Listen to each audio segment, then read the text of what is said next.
Mainly it was just because of the weight that I changed from flat racing to jumps racing.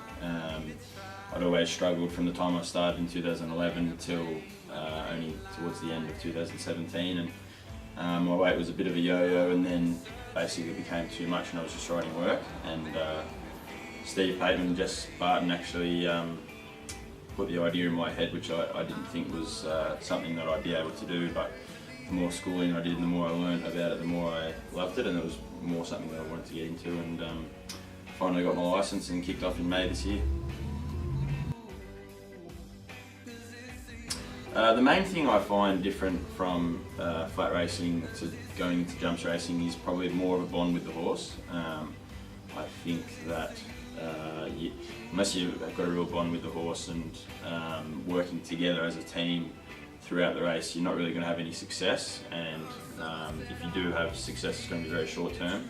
I think flat racing, it's a bit more steering and getting the conditions right, and then asking for the effort at the right time, whereas jumps racing is a continual team effort, and if you're not working together, 9.5 times out of 10 you won't get the result.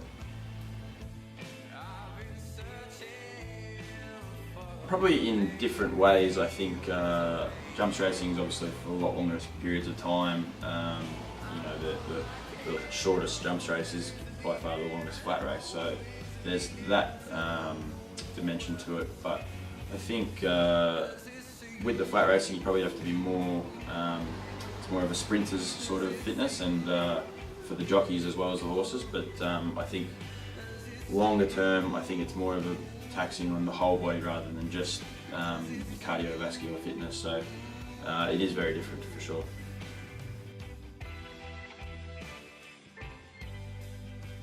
Well, most definitely I rode 55 on Oaks Day in 2017.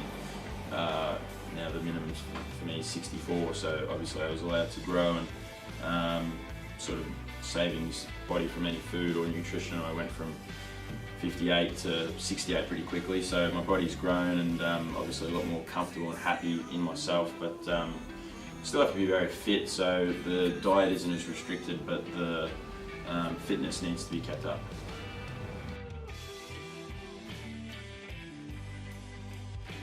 Well, there's probably 4 or 5 different things that I'd like to achieve.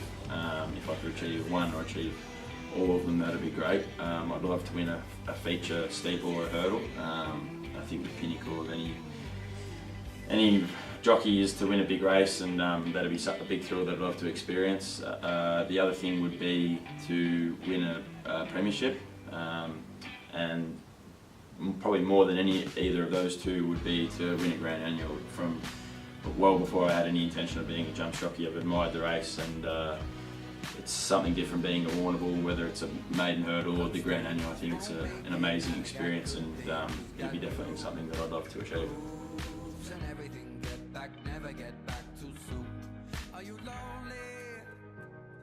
Well, the first thing I was taught when I started schooling with Steve Pateman was that the horses have to enjoy it and it has to be fun for them, otherwise you're not really going to get far. And seeing firsthand that that's just 100% the truth. As soon as the horses, which can be very quickly or a slow process, as soon as they enjoy it, it makes your job very easy. They get a real kick out of it. It was not a shock, but it was a quick realisation when I first started schooling how much more the horses had fun and enjoyed schooling rather than just the mundane chores of track work in the morning.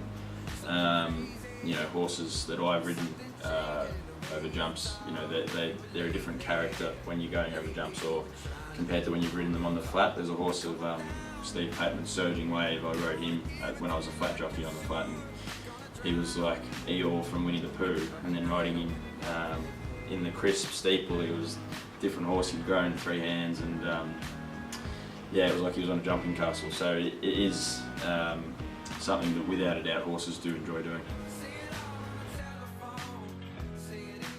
Probably hard to say. I've got a few role models. In racing, my role model was Johnny Murtagh, who was an extremely successful champion Irish jockey, and also had a crack at riding over jumps, and I admire people being able to do both. as a rider here, by far Steve Payton is someone that I look to and learn off, and will continue to learn off him, and pretty well the person that basically taught me everything that I know up to date.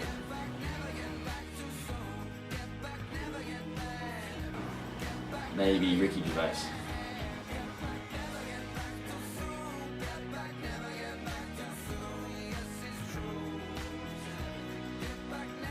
Well, it's different whether it's coming into a hurdle or a steeple. I think the main thing is to keep them straight, keep them balanced, me picking a stride.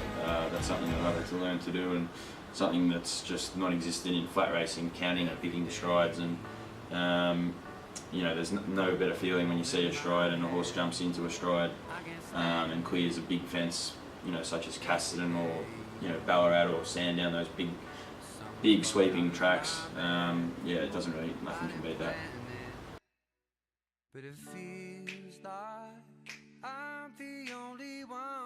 I think the industry as a whole, as far as jumps racing goes, is on the up. I think, you know, when I was 11, I went to a rally at RVL for saving jumps racing because it was basically going to be thrown out and non-existent. And to think that that's only 12 years ago, and now we're racing for big money and big races, and you know, people have really rallied to get around it again. I think the main thing for me is to educate people on the perception of jumps racing, and I think if we can push that forward and educate people that these horses are doing it and they love doing it rather than they're forced to do it and don't enjoy doing it, I think that we'll grow and grow and grow.